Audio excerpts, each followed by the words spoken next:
சமூகத்துல என்னை ஒப்பு கொடுத்து பைபிள் காலேஜ் முடிச்சதுக்கு அப்புறம் என்ன பண்ணணும்னு தெரியாத இருந்த சூழ்நிலையில நான் எனக்கு மேரேஜ் பண்ணி வச்சிடலாமா இல்ல ஊழியத்துக்கு அனுப்பலாமான்னு சொல்லி யோசிச்சுட்டு இருந்த நேரத்துல என்னுடைய அக்காவுடைய கணவர் வந்து பீகார்ல இப்படி அகஸ்டின் ஜெபகுமாரோடைய ஊழியம் இருக்கு, நீ அந்த ஊழியத்துல போய் கொஞ்ச நாள் நீ ஊழியம் செய்யணும்னு சொல்லி என்னை இங்க அனுப்பி வச்சாங்க. அனுப்புறதுக்கு முன்னாடி என்கிட்ட ஒரே ஒரு வார்த்தை கேட்டாங்க, நீ அங்க போறதுக்கு இஷ்டப்படுறியா, உனக்கு இஷ்டம் இருந்துச்சுன்னா நீ போலாம், இல்லைன்னா வேண்டாம் அப்படின்னு சொல்லியிருந்தாங்க. நீ ப்ரேயர் பண்ணி சொல்லுன்னு சொன்னாங்க. அப்ப நான் ப்ரேயர் பண்ணி ஆண்டவர்கிட்ட இருந்து நான் எப்படி வார்த்தையை கேட்கறதுன்னு வந்து அந்த டைம்ல எனக்கு தெரியாம இருந்துச்சு.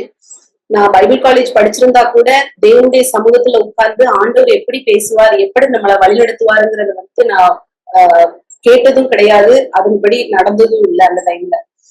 அப்ப நான் அவங்க கடைசியா ஒரு ஆப்ஷன் கொடுக்கும்போது வேற வழியே இல்லாம நான் அந்த சமூகத்துல போய் உட்கார்ந்தேன். நான் இதை ஆல்ரெடி உங்களுக்கு நான் ஒரு டைம் சொல்லியிருக்கேன். ஆனா அந்த அந்த நான் சப்மிட் பண்ணி ஆண்டவருடைய சமூகத்துல ஒப்பு கொடுத்து ஆண்டவருடைய வார்த்தையை வாங்கி, ஆண்டவர் எனக்கு வாக்குறுதி கொடுத்தாரு, நீ அறியாத தேசத்தில் உன் சத்துருக்கள் வசமாக உன்னை தாண்டி போக பண்ணுவேன்னு சொல்லி.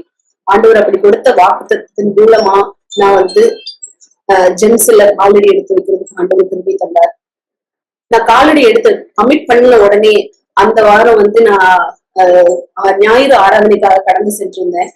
அப்ப ஞாயிறு ஆராதனையில எங்க பாஸ்டர் கிட்ட நான் சொன்னேன், இப்படி நான் கமிட் பண்ணிருக்கேன், நான் வந்து பீகார் போலான்னு இருக்கேன் அப்படின்னு சொல்லி சொன்னேன். அப்ப அவங்க சொன்னாங்க, நீ போறதுக்கு ஏதாவது ஒரு முகாந்திரம் இருக்கா அப்படின்னு சொல்லி என்ன கேட்டாங்க.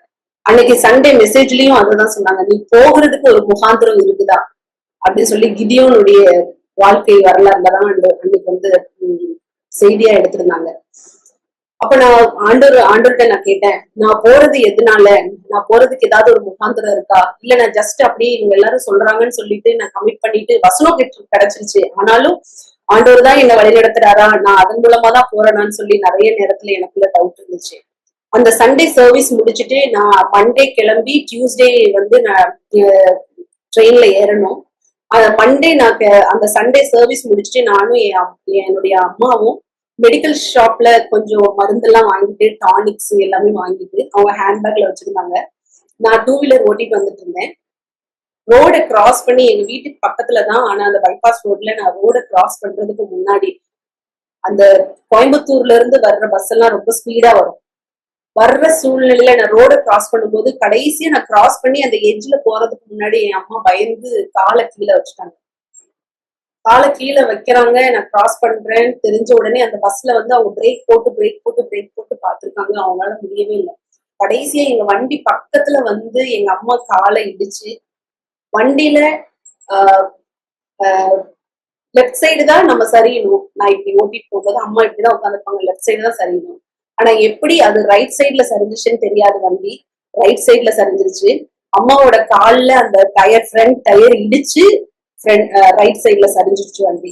நாங்க 2 பேருமே விழுந்துட்டோம். ஆனா எனக்கு ஒரு சின்ன காயம் கூட படல. அம்மாவோட கால்ல லைட்டா அடிபட்டுச்சு, அந்த ஸ்பீடா வந்த டயர் வந்து இடிச்சதுனால அடிபட்டுச்சு. அவங்க பிரேக் நாங்க அந்த அவசரத்துல ஹாஸ்பிட்டல் எல்லாம் போயிட்டோம். திரும்பி வந்து அந்த இடத்துல நான் வண்டி சாவி எல்லாம் வாங்கும்போது அந்த இடத்துல அவங்க சொன்னாங்க, உங்களை வந்து ஒரு பெரிய கடவுள் தாமா உங்களை காப்பாத்திருக்காரு அப்படின்னு சொல்லி சொன்னாங்க.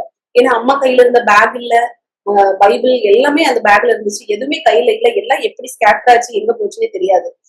திருப்பி வரும்போது அவங்க கொடுத்தாங்க அந்த பேக், அந்த ரோட்ல என்னெல்லாம் கிடந்துச்சோ அதெல்லாம் எடுத்து வச்சு எங்களுக்கு தந்தாங்க. அப்ப எப்படி அந்த பிரேக்கே போட முடியலன்னு சொல்லி அந்த டிரைவர் வந்து ரொம்ப சொல்லிட்டு போனாரு அப்படின்னு சொன்னாங்க.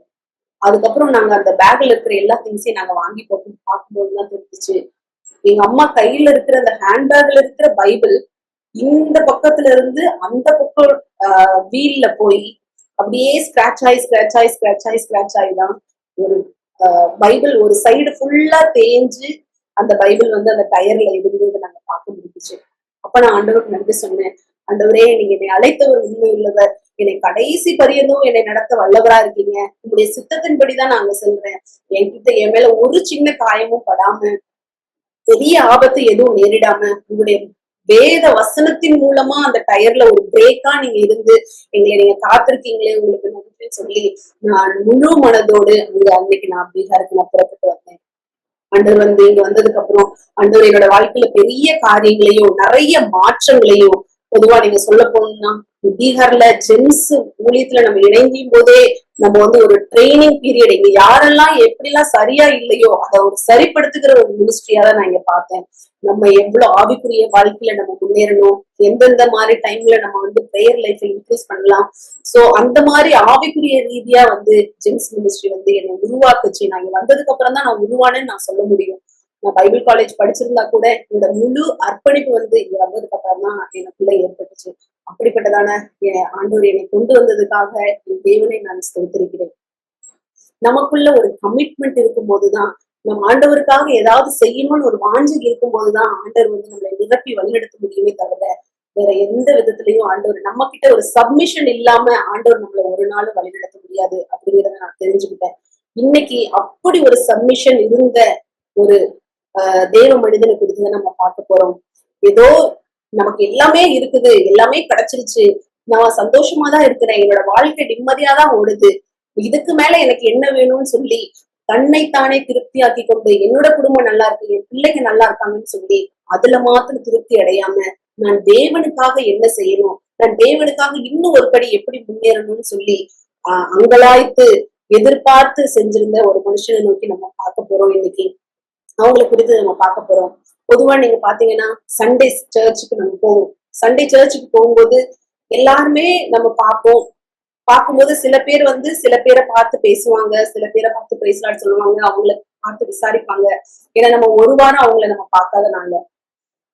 சில பேரு சர்ச்சுக்கு போன உடனே என்ன பண்ணுவாங்க, உடனே அவங்க கிளம்பி சர்ச்சு ஆமேன்னு சொன்ன உடனே ஓடி போயிடுவாங்க.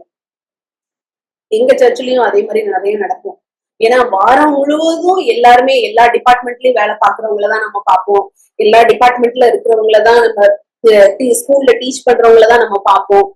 இப்படியே அவங்களையே நம்ம திரும்ப சண்டே பார்க்கும்போது ரொம்ப அவங்களோட பேச முடியாது. எல்லாரும் சர்ச் முடிஞ்சுன்னு ஆமேன்னு சொன்ன உடனே எப்படா ஓடி போலாம் அப்படின்னு இருப்பாங்க. ஆனா ஒரு நாள் என்னாச்சு அப்படின்னு பாத்தீங்கன்னா, அங்கிள் அகஸ்டின் ஜெபகுமார் அங்கிள் ஒரு நாள் சர்ச் முடிஞ்சதுக்கு அப்புறம் சொன்னாங்க, யாருமே வெளியே போக கூடாது சீக்கிரமா ஆமேன்னு சொன்னதுக்கு அப்புறம். நீங்க யாருக்கு இதுவரைக்கும் பிரைஸ் தி லார்ட் சொல்லலையோ, யாரு இந்த சர்ச்ல புதுசா வந்திருக்காங்களோ அவங்கள கண்டிப்பா நீங்க பார்த்து ஒரு பிரைஸ் லார்ட் சொல்லிட்டு அவங்கள விசாரிச்சுட்டு தான் போகணும்னு சொல்லி ஒரு நாள் எங்க எல்லாரும் எடுத்து வச்சிருந்தாங்க. அப்போ அப்போ ஆமேன்னு சொல்றதுக்கு முன்னாடியே நாங்க எல்லாரும் தேட ஆரம்பிச்சிட்டோம், யாரு புதுசா இருக்கா, யாரு புதுசா இருக்கா, நம்ம யாருக்கு போய் பிரைஸ் லார்ட் சொல்லலாம்னு சொல்லி நம்ம தேட ஆரம்பிச்சிட்டோம். அன்னைக்கு யாருமே இதுவரைக்கும் நாங்க போய் பேசினதே இல்லை. வெளியே கிராமத்துல இருந்து நிறைய மக்கள் வருவாங்க, நிறைய பேர் விடுதலை பெற்றுக்கொள்றதுக்கு வருவாங்க, வியாதியில வருவாங்க, பிசாசின் பிடியில இருப்பாங்க. எல்லாரும் எப்படியாவது எங்க குடும்பத்துல விடுதலை நடக்காதான்னு சொல்லி அங்கலாய்த்து வருகிற நிறைய மக்கள் உண்டு. அன்னைக்கு அங்கிள் சொன்ன உடனே எல்லாரும் போய் எல்லாரையும் பார்த்து விசாரிச்சிட்டோம். எல்லாருக்குமே ஒரு ஷாக்கா இருந்துச்சு, என்னடா என்னைக்குமே விசாரிக்காதவங்க நம்மள விசாரிக்கிறாங்கன்னு. அதுக்கப்புறம் அது ஒரு பிராக்டிஸா எங்களோட வாழ்க்கையில வந்துச்சு. யாரையாவது புதுசா பார்த்தாலும் எங்கேயாவது பார்த்தாலும் எதுக்காக வந்திருக்கீங்க, உங்களுக்கு என்ன தேவைன்னு சொல்லி விசாரிக்கிறதுக்கு அப்படிப்பட்டதான ஒரு ஹேபிட் எங்களுக்குள்ள வர ஆரம்பிச்சிச்சு. அப்படி ஒரு ஆள் வேதத்துல நம்ம பார்க்கிறோம். பர்னபா என்று சொல்லி ஒரு வேதத்துல ஒரு மனுஷனை பார்க்கிறோம். பவுலோடு சேர்ந்து ஊழிய செய்த ஒரு மனுஷனை பார்ப்போம். பர்னபாவை குறிச்சு உங்களுக்கு தெரியும், பவுல் செய்யாத ஊழியமே கிடையாது. எப்படி பவுல் அப்படியே ஆப்போசிட்டா இருந்தாரோ, தேவனுக்கு விரோதமான காரியங்களை செஞ்சாரோ, அதுக்கு அப்படியே டெட் ஆப்போசிட்டா தேவனுக்காக ஊழிய செஞ்சதை நம்ம பார்க்க முடியும். பர்னபாச பாத்தீங்கன்னா, பர்னபாஸ்ன்னு பேருலயே ஒரு அர்த்தம் இருக்கு. நமக்கும் நிறைய பேருக்கு பேர் வைப்போம். நம்ம குழந்தைங்களுக்கு எல்லாம் இப்ப எல்லாம் பாத்தீங்கன்னா பயங்கரமா இருக்கும் பேரெல்லாம். அதை கேட்டாலே நமக்கு வாயிலையும் நுழையாது, ஏதாவது கேட்டா சொல்ல முடியாது, அர்த்தம் இருக்கா இல்லையான்னு தெரியாது, ஆனா ஸ்டைலா இருக்கணும் அப்படின்னு சொல்லி நம்ம நிறைய நாள் பேர் வைக்கிறது உண்டு. நிறைய பேரோட பேரை வாயில சொல்லி கூப்பிட முடியாத சூழ்நிலையில கூட இருக்குது. ஆனா அவரோட பர்னபாவுடைய பேரோட அர்த்தம் என்ன தெரியுமா? ஊக்கப்படுத்துகிறவன், ஆறுதலின் மகன் சொல்லி அதோட அர்த்தம் இருக்குது.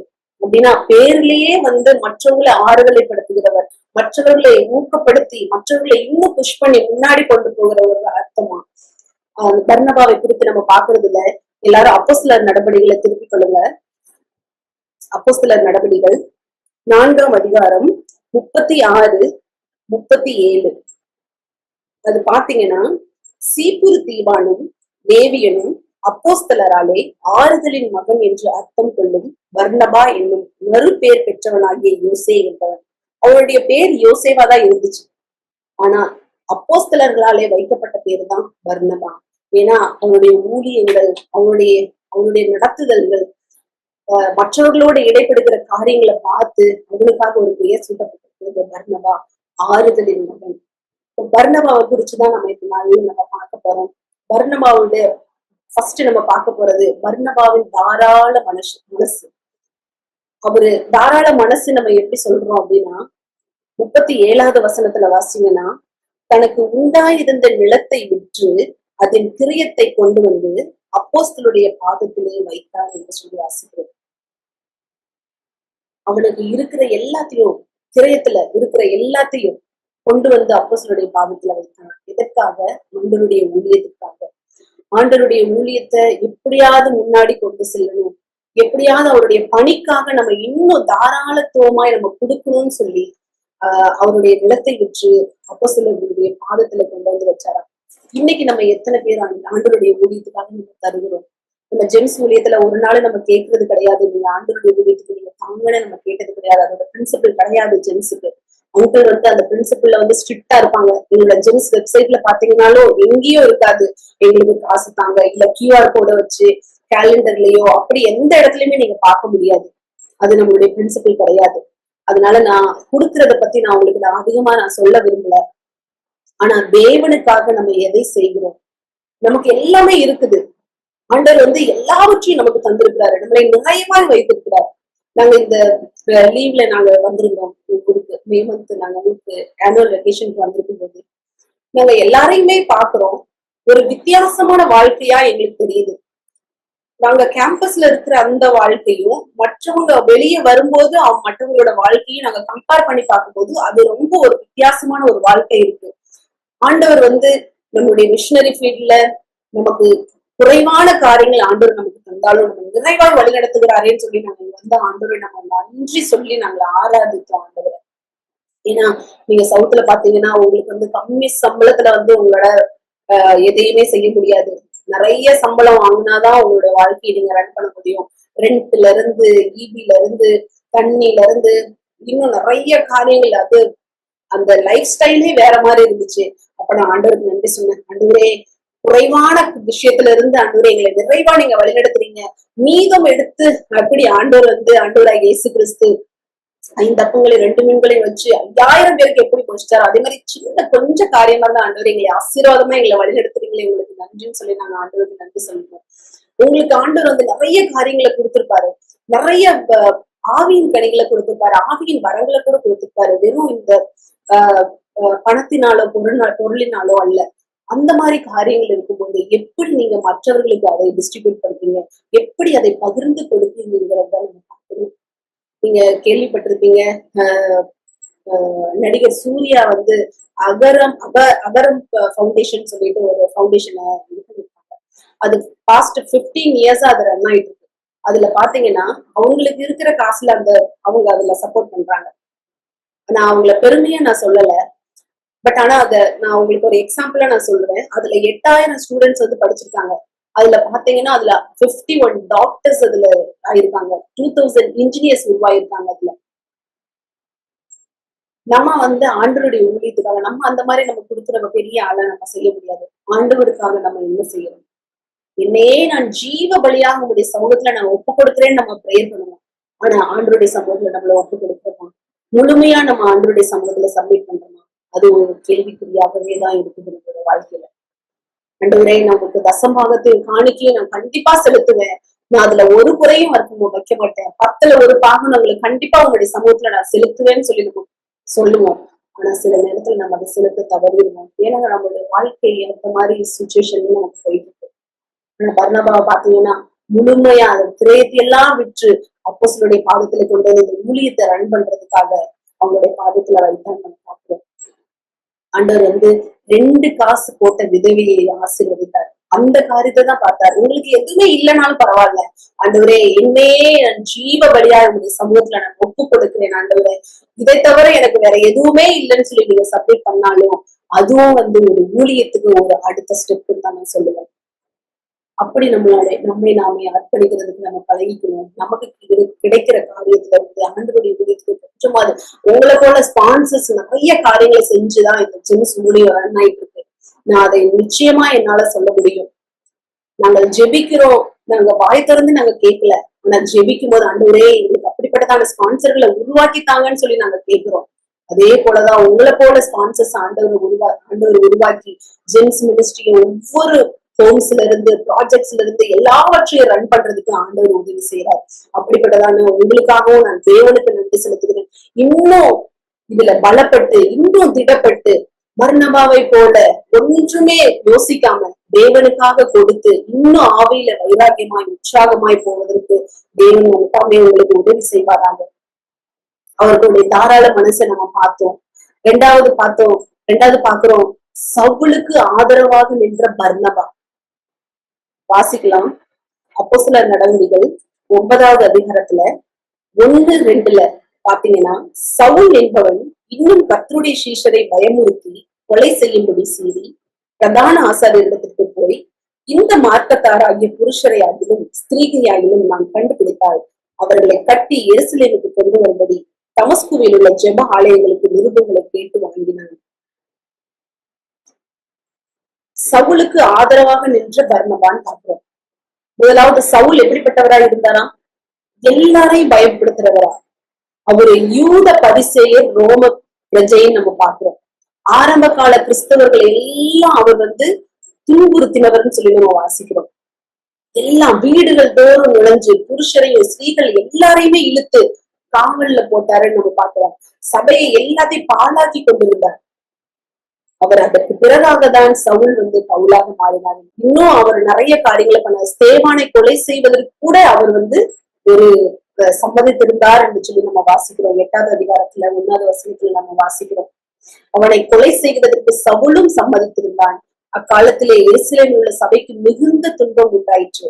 அப்போஸ்தலர்கள் தவிர மற்ற யாவரும் யூதேயா சமாரியா தேசங்களில் சிறைப்பட்டு போனார்கள். சவுலால இப்படிப்பட்டதான கஷ்டங்களை அவங்க அனுபவிக்க வேண்டியது இருந்துச்சு. ஆனாலும் அந்த ஸ்தேவானை கொல்லும்போது பாத்தீங்கன்னா அவரை நகரத்துக்கு புறம்பே தள்ளி அவனை கல்லெறிந்து அவனை கொண்டார்கள். அவங்க எல்லாருடைய வஸ்திரங்களை கலற்றி சவுல் எண்ணப்பட்ட வாலிபனுடைய பாதத்தின் அருகே வைத்தார்கள் என்று சொல்லி நம்ம வாசிக்கிறோம் 7வது அதிகாரத்துல. அப்படி கிறிஸ்தவர்களுக்கு விரோதமாய் அவர்களை துன்புறுத்ததான காரியங்களாக செஞ்சுட்டு சவுல் அந்த காலத்துல இருந்தார். அந்த டைம்ல வரும்போது எல்லா அப்போஸ்தலர்களும் பயந்தாங்களாம்.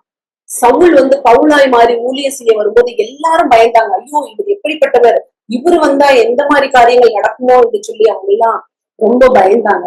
அந்த டைம்ல ஆதரவா பர்னபா இருந்தார் அப்படின்னு சொல்லி நம்ம பார்க்கிறோம். நம்ம இன்னைக்கு எத்தனை பேருக்கு ஆதரவா இருக்கிறோம்?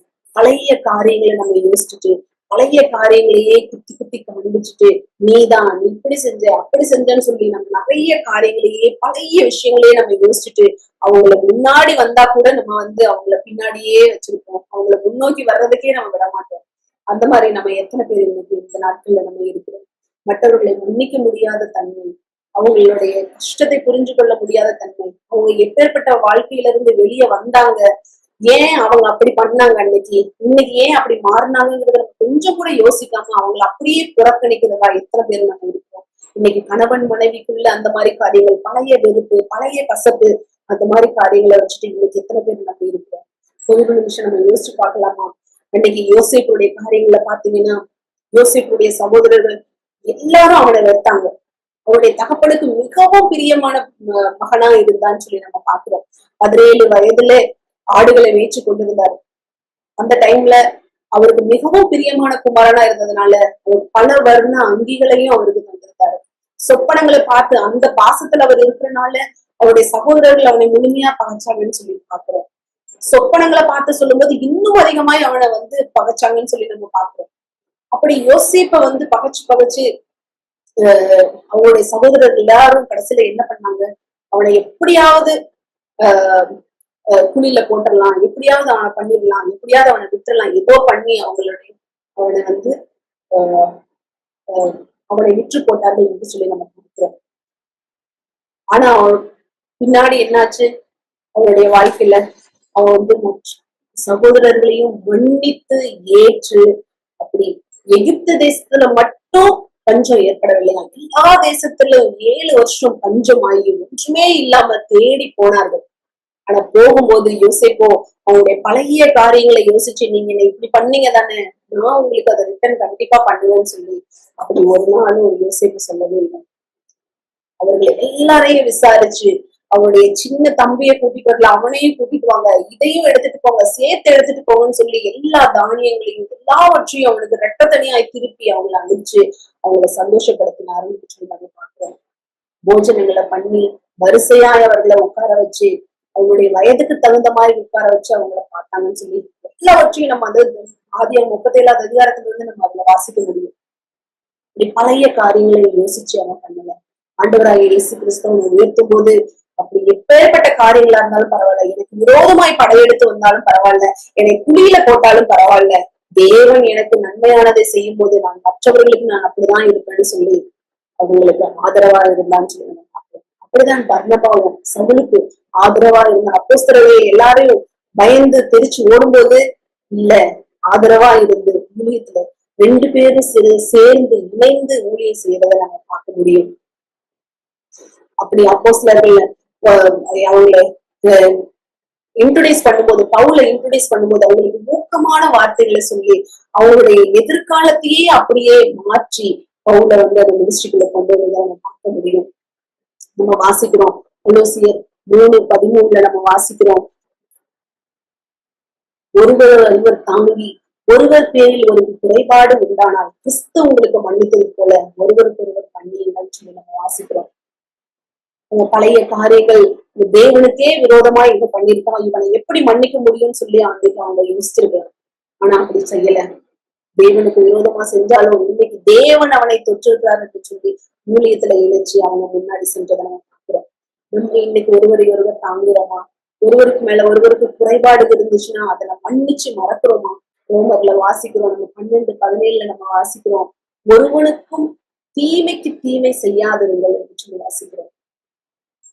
நம்ம தீமைக்கு தீமையே செஞ்சுட்டு இருந்தோம்னா நம்ம நன்மையை எப்ப செய்ய முடியும்? நம்ம மாத்திரம் நன்மையை பெற்றுக்கொள்ளணும்னு நம்ம நினைச்சோம்னா அது நம்மளால ஆவிக்குரிய வாழ்க்கையில நம்ம முன்னேறி செல்லவே முடியாது. எல்லா மனுஷனுக்கும் முன்பாக யோக்கியமானவைகளை செய்ய நாடுங்கள்னு சொல்லி நம்ம வாசிக்கிறோம். நம்ம ஒருவருக்கொருவர் தயவாயும் மன உருக்கமாயும் இருந்து கிறிஸ்துவுக்குள் தேவன் உங்களுக்கு மன்னித்தது போல நீங்களும் ஒருவருக்கு மன்னிக்க சொல்லி வாசிக்கிறோம். இன்னைக்கு மன்னிக்க முடியாத காரியங்கள் என்னென்ன நமக்குள்ள இருக்கு? நம்மளால மன்னிக்க முடியும், சில நேரத்துல அதை மறக்க முடியாது.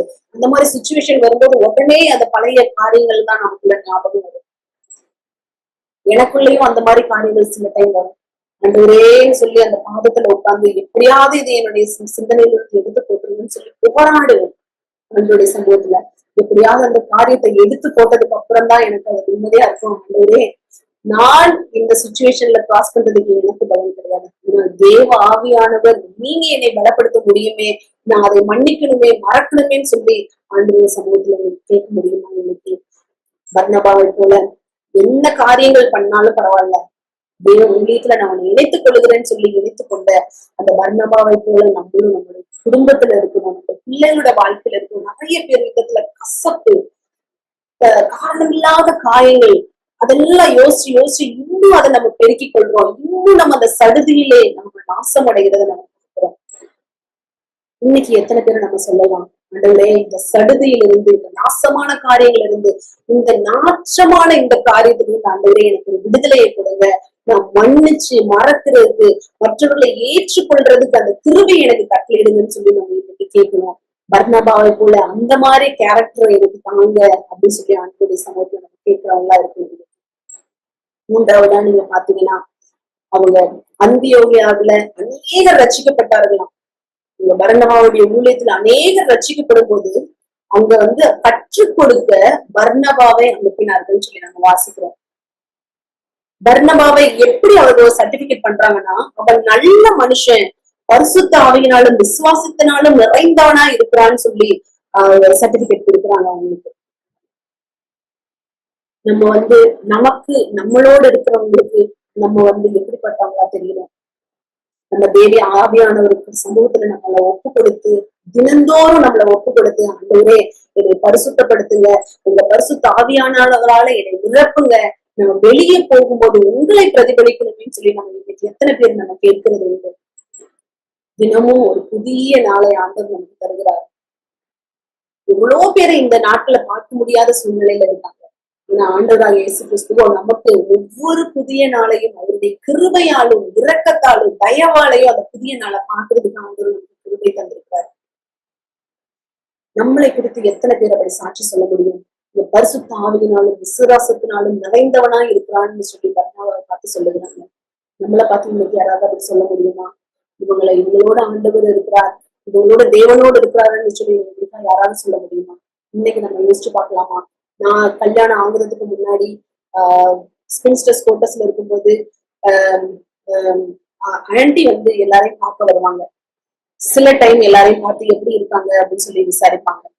சோ அந்த மாதிரி ஒரு நாள் வந்திருக்கும் போது நாங்க எல்லாரும் சேர்ந்து அவங்க கிட்ட ஒரு கேள்வி கேட்டோம். என்ன கேள்வினா, ஆண்டி நீங்க அங்கிளை பார்த்து பயப்படுவீங்களா அப்படின்னு சொல்லி நாங்க கேள்வி கேட்டோம். அப்போ அவங்க சொன்னாங்க, ஒரு நிமிஷம் யோசிச்சாங்க. யோசிச்சுட்டு சொன்னாங்க, நான் பயப்படுவேன். ஆனா நான் எதனால பயப்படுவேன்னா, அவங்களுக்குள்ள இருக்கிற ஆவியானவரை பார்த்து நான் பயப்படுவேன் சொன்னாங்க. இன்னைக்கு நம்மளை பார்த்து அப்படி சாட்சி கொடுக்க முடியுமா? நம்மளோட பேசுகிறவர்கள், நம்மளோடு உறவாடுகிறவர்கள், நம்மளோட பேசும்போது தேவ ஆவியானவர் எனக்குள் இருக்கிறார், நான் பேசும்போது அது வெளிப்படுதுன்னு சொல்லி எத்தனை பேர் சொல்ல முடியும்? அப்படிப்பட்டதான சாட்சி நமக்குள்ள வரணும். எப்படி பர்னபாவை அப்படி சாட்சி கொடுத்து மற்றவர்களுக்கு டீச் பண்றதுக்காக, மற்றவர்களுக்கு உபதேசிக்க, கற்றுக் கொடுக்க அனுப்பப்பட்டாங்களோ, அதே போல நம்மளும் மற்றவர்களுக்காக கற்றுக் கொடுக்க. ஏன்னா நம்ம ஃபர்ஸ்ட் நிறைஞ்சாதான் அந்த பாத்திரம் நிரம்பி வடியும் போதுதான் நம்ம மற்றவங்களுக்கு டிஸ்ட்ரிபியூட் பண்ண முடியும். நமக்குள்ளேயே நம்மளுடைய பாத்திரத்திலேயே ரொம்ப கம்மியா இருக்குது, அதுவே இன்னும் மேல வரல அப்படிங்கும் போது நம்ம மற்றவர்களுக்கு நம்ம டிஸ்ட்ரிபியூட் பண்ணவே முடியாது. அன்றைய என்னோட பாத்திரம் நிரம்பி வடிகிறதுக்கு உங்க அபிஷேகத்தால, உங்க வல்லமையால, உங்க கிருபையால என்னை நிரப்புங்கப்பா.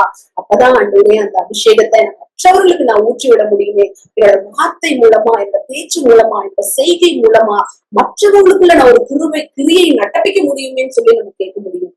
இன்னைக்கு நம்ம எத்தனை பேர் வெறும் பாத்திரமா இருக்கோம், இல்ல கம்மியான பாத்திரமா அதுலயே ஆடிட்டு இருக்கோம். ஸ்டாக்னட்டா ஒரே இடத்துல இல்லாம, ஆண்டவரே என்னை பலப்படுத்துங்க, விசுவாசத்துல நான் இன்னும் பலன் கொள்ளணும், பரிசுத்த ஆவியால நான் நிரப்பப்படணும், நான் மற்றவங்களுக்கு கற்றுக் கொடுக்கிற பாத்திரமா நான் மாறுந்த பேச்சு நம்ம இருக்கணும். பாத்தீங்கன்னா நம்ம பைபிள்ல நம்ம நிறைய லீடர்ஸை நம்ம பார்க்க முடியுது. மோசேக்கு கீழே நம்ம யோசுவாவை பார்க்க முடியுது. யோசுவா மோசேக்கு கீழே இருக்கும்போது மோசே செஞ்ச எல்லா காரியங்களையும் ஒண்ணுன்னா கவனித்துக் கொண்டே இருந்தார். அவர் என்னென்ன பாடுகளை பட்டாரு, எப்படி மக்கள் வந்து அவரை என்னெல்லாம் பண்ணாங்க, ஆனாலும் அவர் எவ்வளவு பொறுமையா இருந்தார். எப்படிப்பட்ட காரியங்களை அவர்கிட்ட இருந்து கற்றுக்கொள்ளணுமோ அந்த மாதிரி எல்லா காரியங்களையும் யோசுவா வந்து பொறுமையா நிதானமா டிக்கேட்ஸா அவர் கத்துக்கிட்டு இருந்தார். அதுக்கப்புறம் மோசே போனதுக்கு அப்புறம் ஒரு யோசுவா ஒரு நல்ல ஒரு லீடராய் மாறணும்னு சொல்லி நம்ம வாசிக்கிறோம். அது யோசுவால நீங்க பாத்தீங்கன்னா 1ஆவது அதிகாரத்துல வாசிச்சீங்கன்னா ஆண்டவர் சொல்லுவாரு, மோசேக்கு சொன்ன மாதிரி காலடி மிதிக்கும் எவ்விடத்தையும் உங்களுக்கு நான் கொடுத்தேன். ஆண்டவர் சொல்லுவாரு, நீ புத்திமானாய் நடந்துக்கிற. இந்த 8வது வசனத்துல பாத்தீங்கன்னா, இந்த நியாயப்பிரமாண புஸ்தகம் ஒரு வாயை விட்டு புரியாது இருப்பதாக இதில் எழுதியிருக்கிறபடி எல்லாம் நீ செய்ய கவனமா இருக்கும்படி இரவும் பகலும் அதை தியானித்துக் கொண்டிருப்பாயாக. அப்பொழுது நீ உன் வழியை வாய்க்க பண்ணுவாய், அப்பொழுது புத்திமானாயும் நடந்து கொள்ளுவாய்ன்னு சொல்லிட்டு, நீ மனம் கொண்டு திடமானதா இருந்து போகும் இடமெல்லாம் உன் தேவனாய கர்த்தர் உன்னோட கூட இருப்பாருன்னு சொல்லி நம்ம வாசிக்கிறோம். ஆண்டவர் அப்படி சொல்லி அவர் அனுப்பும் போதுதான் அதுக்கப்புறம் ஜனங்களை பார்த்து சொல்லுவாங்க, ஆயத்தம் பண்ணுங்கள். அப்படி ஒரு நல்ல லீடரா மோசேக்கு கீழே ஒரு உருவாக்குனதை நம்ம பார்க்கணும். தீமோத்தேயுவை நம்ம பார்க்கலாம். தீமோத்தேயு அப்போஸ்தலர் பாலுக்கு கீழே சவுல் பவுலா மாறினதுக்கு அப்புறம் தீமோத்தேயு வந்து நல்ல ஒரு மென்டர் பண்ணி தீமோத்தேயு வந்து நல்ல ஒரு லீடரா வந்து பவுல் மாத்தினாருன்னு சொல்லி நம்ம பார்க்க முடியும். ஆண்டவராக இயேசு கிறிஸ்து இந்த உலகத்துல இருக்கும்போது நமக்கு நிறைய காரியங்களை டீச் தான் பண்ணாரு.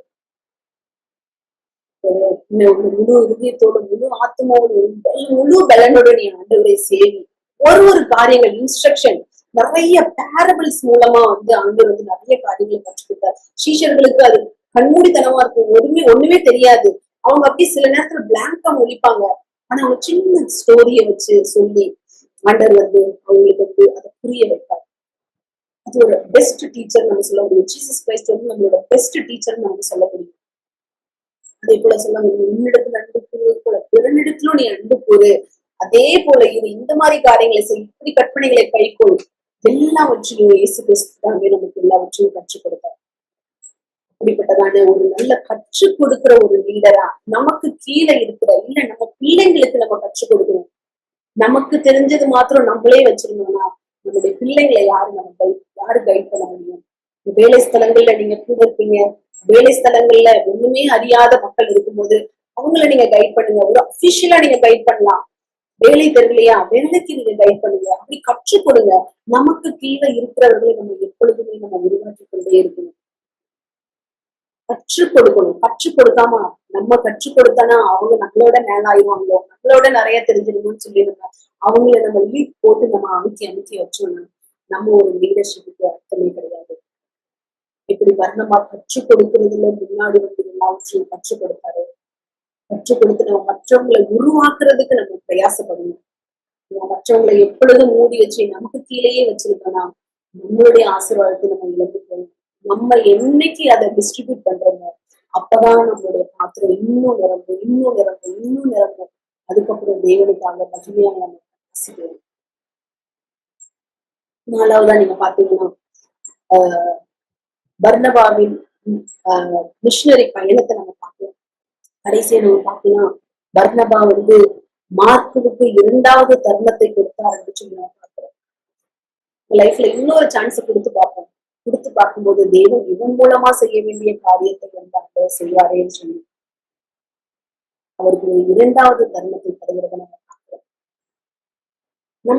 நம்மளோட கூட இருக்கிறவங்களுக்கு நம்ம 2வது தருணம் தரலாமா? தப்பு பண்ணிட்டாங்கன்னு சொல்லிட்டு நம்ம அப்படியே ஒதுக்கி விட்டுறோமா? ஒரு நல்ல லீடர்ஷிப்னா அவங்களுக்கு எத்தனை முறை பண்ணாலும் எத்தனை முறை விழுந்தாலும் அவங்க திரும்ப நம்ம பில்ட் பண்றதுக்கு அவங்கள நம்ம ஊக்குவிச்சுட்டே இருக்கணும். பர்னபா வாழ்க்கையில ஆண்டவராக இயேசு கிறிஸ்து இந்த உலகத்துல இருக்கும்போது பேதுருவை நம்ம பார்க்க முடியும். பேதுருவை ஆண்டவர் சொல்லுவாரு, நீ சேவல் கூவுகிறதுக்கு முன்னே என்னை 3 தரம் மறுதளிப்பாயின்னு சொல்லி ஆண்டவர் சொல்லுவாரு. ஆனா அவர் சொல்லுவான், நான் எப்படி உங்களை மறுதளிப்பேன்னு சொல்லி சேவல் கூவுறதுக்குள்ள 3 முறை இயேசு கிறிஸ்துவை மறுதளிப்பான்னு சொல்லி நம்ம பார்க்கிறோம். மறுதளித்ததுக்கு அப்புறம் ஆனாலும் ஆண்டவர் என்ன பண்ணாரு? விடல. யோவான்ல நம்ம வாசிக்கிறோம்,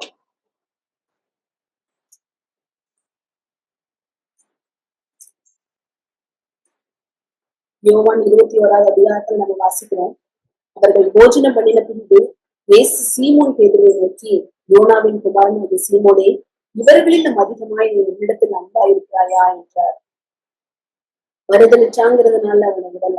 ஏன்னா பேதுரு பாத்தீங்கன்னா ரொம்ப துருதுருத்து, எல்லாத்துலயுமே ரொம்ப துருத்துருத்துன்னு இருப்பாரு. ஆரம்ப காலத்துல இருந்து தேவனுடைய ஆண்டவராக இயேசு கிறிஸ்து அந்த ஊழியம் செய்யும் போது எல்லாத்துலயுமே மீன் பிடிக்கிறதுல பாத்தீங்கன்னா அங்கேயும் துருதுருக்கு. பழைய போடுன்னு இப்பதான் நான் பிடிச்சிட்டு பார்த்தேன், நைட் ஃபுல்லா கஷ்டப்பட்டேன், எனக்கு இன்னும் ஒண்ணுமே கிடைக்கலன்னு சொல்லுவார்.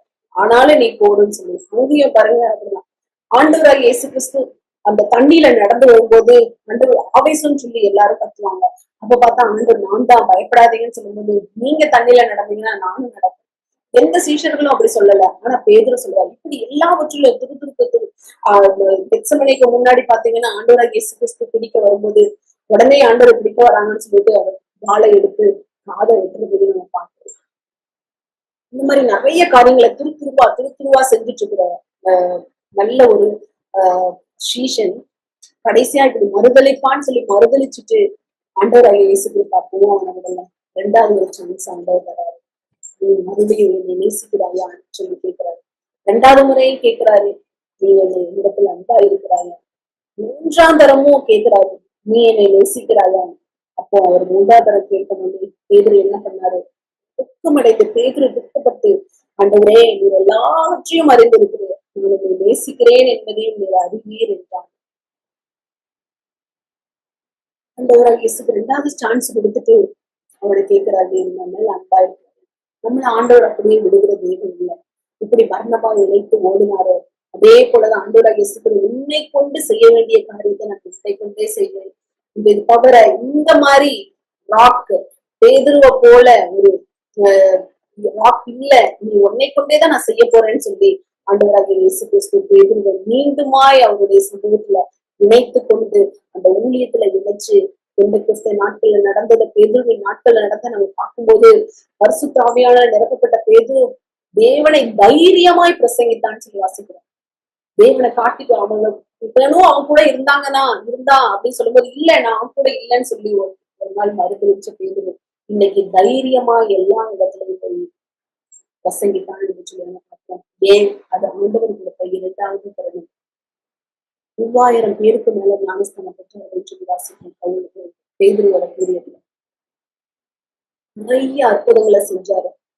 எல்லா வாசல்கள ஆலய வாசல்கள்ல உட்கார்ந்துக்கிற எல்லா உடவர்கள் எல்லாம் நடந்தார்கள் என்று சொல்லி நம்ம சொல்லி நடந்ததுல 3வது இடத்துல நம்ம வாசிக்கிறோம். அப்படிப்பட்டதான காரியத்தை பேதுருவை கொண்டு 2வது தருணத்தை 2வது சான்ஸ் கொடுத்து ஆண்டவர் வந்து அவங்களை கைட் பண்ணாரு.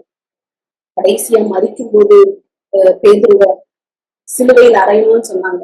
சிலுவையில் அறையும் போது நான் இயேசு கிறிஸ்துவை போல இல்ல, நான் தகுதி இல்லாதவன், அந்த மாதிரி என்னை சிலுவையில் அறைஞ்சிடாதீங்க, என்னை தலைகீழா அறைங்கன்னு சொல்லி கடைசி நிமிடத்துல அவருடைய வாழ்க்கையை ஒப்புக் கொடுத்தாருன்னு சொல்லி நம்ம வாசிக்கிறோம். உங்களுடைய வாழ்க்கை சரித்திரத்து இன்னைக்கு நமக்கு எத்தனை பேருக்கு ஆண்டவர் வந்து 2வது அழைப்பு ஆண்டவர் இருக்கிறாரு, 2வது சான்ஸ் இன்னைக்கு ஆண்டவர் நமக்கு இருக்கிறாரு நம்மளோட லைஃப்ல. இப்படி பர்னபா வந்து முதலாவது ஒரு தாராள மனசோட எல்லாவற்றையும் தேவனுக்கு கொடுத்தாரு.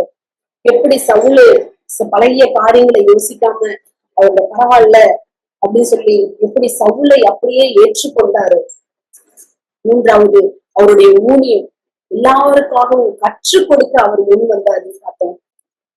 பர்னபா வந்து 2வது சான்ஸ கொடுத்தாருன்னு சொல்லி நம்ம பார்த்தோம். மார்க்கு தப்பு பண்ணாலும் பரவாயில்ல, ஆனா உங்களுக்காக 2வது முறை ஆண்டவர் வந்து கேட்கிறார், நீ என்னிடத்துல அன்பா இருக்கிறார், நீ எனக்காக உண்மை நீயே ஜீவ பலியா என்னுடைய சமூகத்துல ஒப்பு கொடுக்கணும்னு சொல்லி ஆண்டவர் நம்மிடத்துல ஒன்றுமே இல்லை.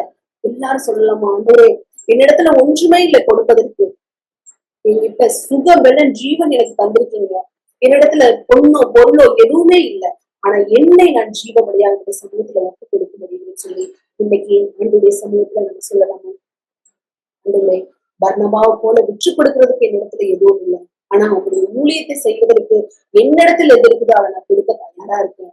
அதே போல என்னை என்னை பழைய காரியங்களை யோசிச்சு அவங்களுடைய பழைய விஷயங்களையே நான் யோசிச்சு அவங்களை நான் துன்புறுத்தாதபடி அவங்களையும் நான் என்னோட சேர்த்து உங்களுடைய ராஜ்யத்தை கட்டுவதற்கு எனக்கு உதவி செய்யுங்க.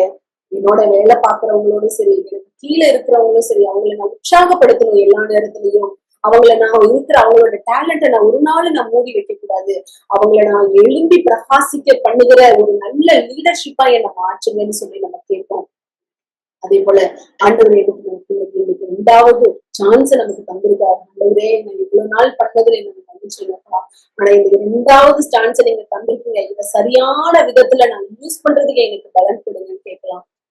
ஆண்டவரே துதிக்கிற ராஜா, உங்களுக்கு நன்றி செலுத்துகிறோம். ஆண்டவரே இவ்வளவு நேரத்துல எங்களோடு கூட இடைப்பட்டீங்க, எங்களோடு பேசுனீங்க, அதற்காக உங்களுக்கு நன்றி செலுத்துகிறோம். ஆண்டவரே நாங்கள் பாடுகிறோம், என்னை தருகிறேன் என்னை தருகிறேன் என் கரத்தில் சொல்லி நாங்கள் பாடுவோம்.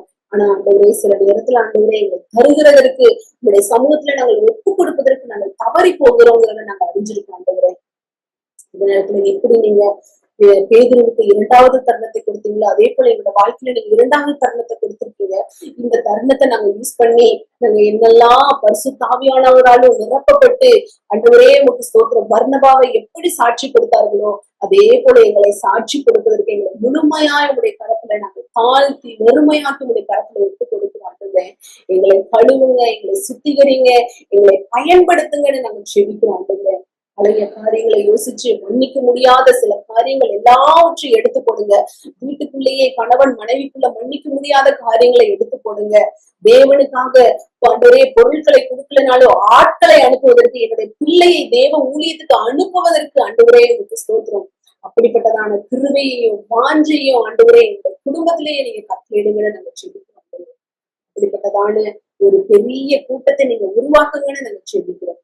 அப்படி செய்ய போகிற தயவுக்காக நமக்கு நன்றி செலுத்துகிறோம். இயேசுவின் நாமத்தில். ஆமென்.